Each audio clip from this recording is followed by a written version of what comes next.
Hello, brothers and sisters from the Nevada-Utah Conference. My name is Esther Serrano Jimenez, and my family and I attend the New Jerusalem Church here in Salt Lake City, Utah.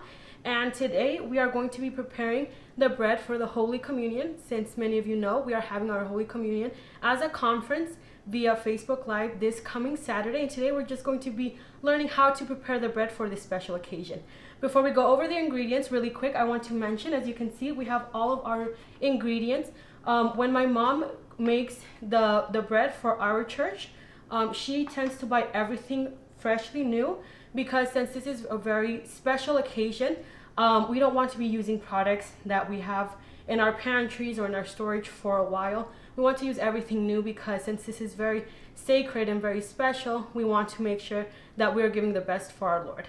So before we start, we're just going to go over the ingredients. Very simple. We're just going to be using 4. We're going to be using 3 cups of whole wheat flour, and we have a tablespoon of sea salt, and then we have 1/3 cup of extra virgin olive oil, and we have 1 cup of warm water. And so we're just going to begin by putting in our bowl the 3 cups of flour, and we just want to make sure that it all falls in, and we're going to mix our dry ingredients first. So we have our flour in our bowl, and now we're just going to grab our teaspoon of salt, and we're just going to place it in. Now we want to make sure that we mix our dry ingredients first. Just make sure it's all blended in before we add in our wet ingredients. Alrighty, so since we already have our dry ingredients mixed, we're going to add in our wet ingredients. We're going to start off with our extra virgin olive oil. So we're just going to mix it in with our dry ingredients. Now, you guys will notice that lumps will start to form, and that's good. That's actually what we want. We want our dry ingredients to absorb the olive oil, so then that way it can the bread can come out just right.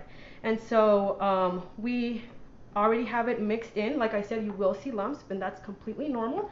And so after you have it mixed in, we're going to be adding in our water. And now our water, we're going to be adding it slowly, just so we can make sure that it all mixes in really well. And so like after you have the olive oil in, we're just going to add in slowly. I'm going to add in probably half of the water first, and then I'm going to be mixing it. Alrighty, so we're going to be adding in the rest of our water to our dough, and we're just going to be mixing.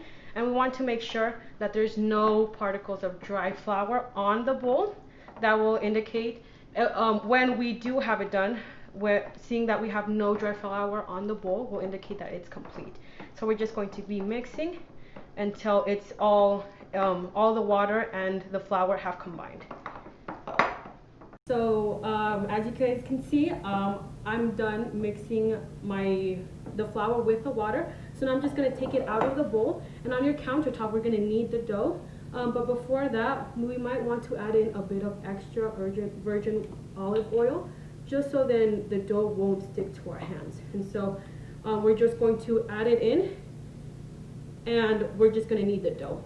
Just a quick reminder, when you guys are kneading the dough, make sure you guys knead firmly, so then that way no flour or oil is left unmixed, and that way it can come out even better. So once you guys are finished kneading the dough, remember to preheat your oven for 350 degrees Fahrenheit, and we're going to cook it for about 15 to 20 minutes. It doesn't take that long, since it has no yeast and it's very flat. So right now what we're going to do is we're going to cut our bread into 2.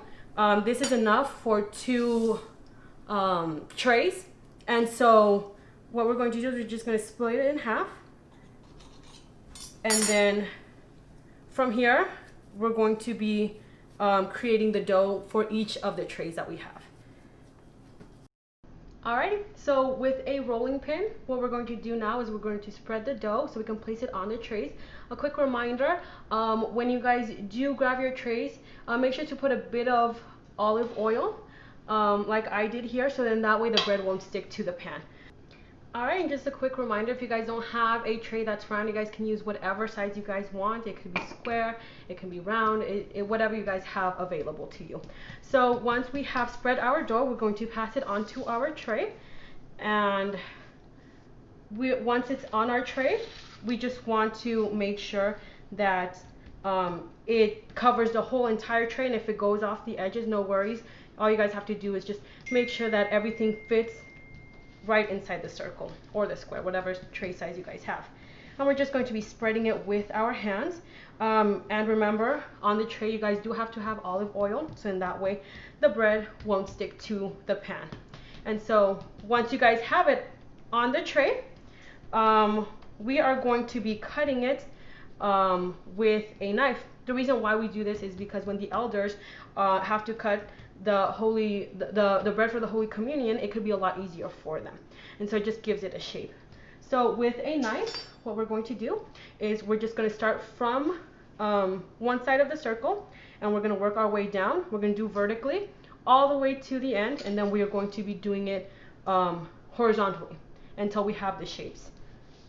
So once we finish that task, what we want to do first before we place it in the oven is we want to grab a fork, and we just want to punch holes all over the bread.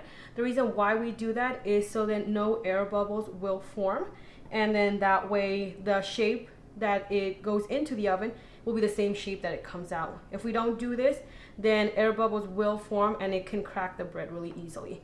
Okay, so once that's done, we're going to place it into the oven. Remember, it's 350 degrees Fahrenheit for about 15 to 20 minutes. Okay, so I did leave my bread in for 20 minutes. I left it out to cool for about 5 to 7 minutes. That way it just won't be that hot when you guys do cut it. But this is the final result of the bread. As you can see, this is how it's supposed to look like. I did leave it in for the full 20 minutes, but if you guys want a more softer texture, you guys can leave it in for about 15 minutes and it'll be just as good. And as soon as we take it out of the oven, like I said, wait 5 to 7 minutes and then you guys can cut it. I just want to thank each and every one of you guys for being with me today, and together we can all participate this coming Saturday and just take part of this very important and very sacred tradition that we have. Thank you all again, and happy Sabbath in advance.